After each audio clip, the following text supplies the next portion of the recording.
A rookie broker built a system so small it took less than 2 seconds to complete.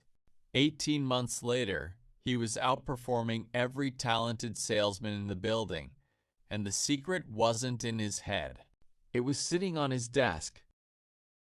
We think willpower is the missing ingredient. We assume the people who succeed just want it more, feel more motivated, push through resistance we can't. So when we skip the gym, avoid the hard call, or put off the task again, we blame our discipline. But discipline isn't unlimited.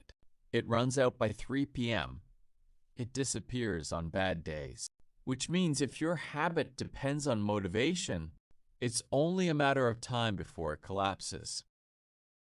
Trent Dyrsmid was 24, a rookie stockbroker in Vancouver, sharing an office with men who out-talked him, out-charmed him, and closed deals he couldn't. He wasn't the gifted one. What he had were 2 glass jars, one empty, one holding 120 paper clips.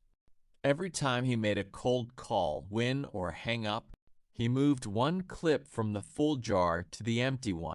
That's it. No script, no pep talk, just a jar getting emptier and a jar getting fuller.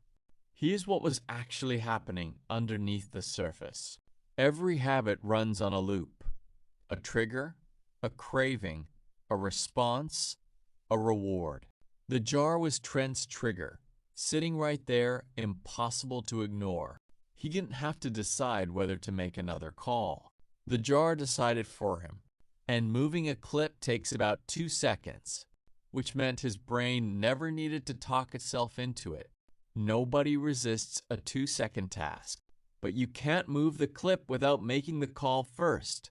So the tiny action dragged the bigger one along with it. On the morning's 15 straight calls had ended in rejection. Motivation had nothing left to offer him. But the jar didn't care how he felt. It just sat there, half full, waiting. And because the task in front of him was so small, he did it anyway. Something else was happening that Trent probably never named, but felt every day. The jars made his progress visible. An abstract goal like sell more is easy to avoid because the brain can't see it. But a jar draining next to a jar filling up is physical. It's satisfying in a way a to-do list never is. Once he saw the second jar climbing, some part of him wanted to keep feeding it. Not because he was more driven than the men around him, but because his desk was quietly pulling him back to the phone. Within 18 months, Trent was managing millions of dollars, outperforming almost everyone at his firm, not by getting better at selling, but by making more calls than anyone else.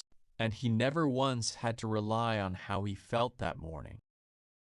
The men around Trent were relying on talent and motivation, the 2 most unreliable resources there are.